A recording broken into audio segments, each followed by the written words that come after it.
Guys, welcome to MyGuy Reviews, review of Disney and Pixar's Finding Dory, the sequel to one of the best animated original motion pictures of all time, Finding Nemo. At that time, obviously, Pixar were at the height of their kind of powers, churning out original movies after original movies. Since then, their star has blemished a little. We've had a ton of sequels out, not a lot of original great films. But last year, they were back with a bang with Inside Out. They had Up. And since then, they've churned out stuff like Cars 2, Cars 1. And now, so many years of waiting, we finally have the sequel. And I'm a grown adult, and I was so excited to see this film. So 2003, I'm a little child. I go into the cinema to watch this film, and it is Finding Nemo, one of the best animated films of all time. Had everything. Had that starting intro that Pixar have done and perfected to a T. Get us engrossed into the film, and yet a huge tragedy happens, and then the story kicks in. That happened in Up. We have a similar thing happening Finding Dory as well. We have this similar kind of story layout, and it works. And it works again in Finding Dory. We have Dory looking for her parents. We see she keeps forgetting things early on, and then she just leaves the parents and forgets all about her. She grows up, and then she meets the clownfish, and that's where the story of Finding Nemo happened. So we have the kind of like backstory in this, and then we have the Finding Nemo bit in this, and then we go into the Finding Dory of this, and we have some of our old characters return. We've got the turtles come back just as a cameo more than anything else. We've got the stingray in there again, a nice little cameo. But of course, I missed Eric Bana as the shark. But we have Idris Elba this time, and he is funny as the seal. There are a lot of great little characters. Hank is in here. Anyone see Modern Family? He is obviously one of the leads in Modern Family. Also, we've got Phil Dunphy from Modern Family. So, the stellar star cast. A lot of funny jokes in here. But the story, again, follows a similar sort of theme as Finding Nemo. In this one, of course, Dory's found out that she had parents, and she's remembering things which she kept forgetting. And then starts our journey with Dory, trying to get her to reunite with her parents. Throughout the film, obviously, Pixar are tugging at our heartstrings with the story of Dory and how she forgets her family and where she may have left them. Being a wee little lad in 203, seeing that all come together in Finding Nemo, and then seeing how great the story was, and kind of like the trials and tribulations, and finally Nemo finding his dad and kind of like going, yes, this was it. And then I had to wait years and years and years and years. I'm a grown man, and I have to still say I was excited to see this film. This was most probably the most anticipated movie of the year for me, because I've been waiting 13 years. More than Batman vs Superman, more than Civil War, more than Deadpool, more than X-Men, more than Independence Day. Any film.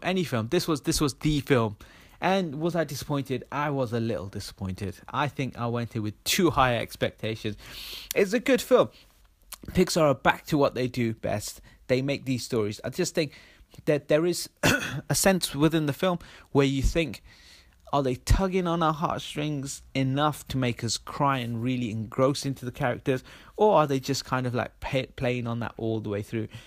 And you have that theme throughout the film. Dory is great, a lot of good jokes. Ellen DeGeneres is awesome. So, you're going to see something incredible when you see her. You also get to see a couple of new characters, the sea otters, as I mentioned earlier. We've also got the crazy bird. I can't remember the bird's name, but if you've seen the film, you know who I mean. You've also got the Hank. And they all come together, and it's a great little star cast again. The voice, we got Diane, Keaton, I think this time, Eugene, Levy, Ed O'Neill, Ty Burrell, Idris Elba's in it as well, and a whole host of other actors in there. And it's a great film. It is great for the kids. The only problem that I had with the film was I went in thinking it's going to be Finding Nemo, and it's going to be as good. And I think that's where I kind of fell down. It's funny. It's great. The story is similar. So we've seen this all before. But we're getting a backstory of Dory, which is great to see. And having the expectation of of how great Finding Nemo was, this was kind of like, it's a little similar, the kind of the structure of the film. We still have the chase where they get chased by, I think it's the huge octopus when it all goes dark.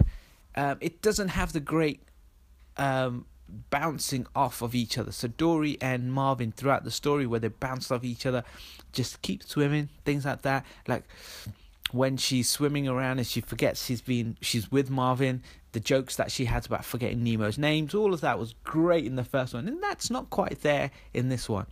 But Dory's still amazing. She's got Hank, and she keeps telling Hank that she's got those problems. She wants to give him the tag, all those kind of things.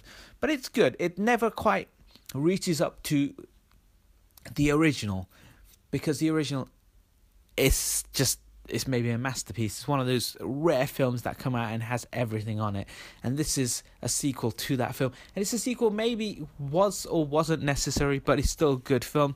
For Pixar Animation Studios, who have raised the bar so high with films like Up, Inside Out, Finding Nemo, the first one, Incredibles, Monsters Incorporated, even the Toy Story franchise, this just doesn't get to that bar. It's just a little bit below that, but it's above Good Dinosaur, well above Cars, so it's up there. It is still a great film, and it's better than some of the stuff that DreamWorks Animation Studios will ever produce, or Blue Sky, or any of the other animated studios. So this is still one of the better films you're going to see.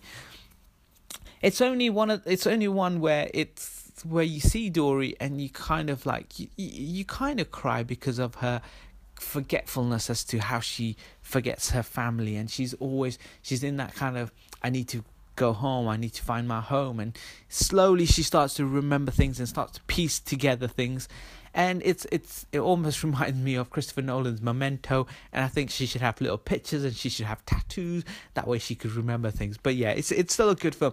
There are some really, really funny bits, and as I said before, Ed O'Neill and Phil Dunphy, for those who've seen Modern Family, they do have some of the best one-liners. It's a dolphin with his echo, I can't remember what it's called, but his echo locator. It's really funny. So it's a great film. It's a huge film around the world. I would give this an 8 out of 10. A solid, great family adventure, worth watching. Hit me up with your comments. Tell me what you thought. Hit like and hit subscribe for more.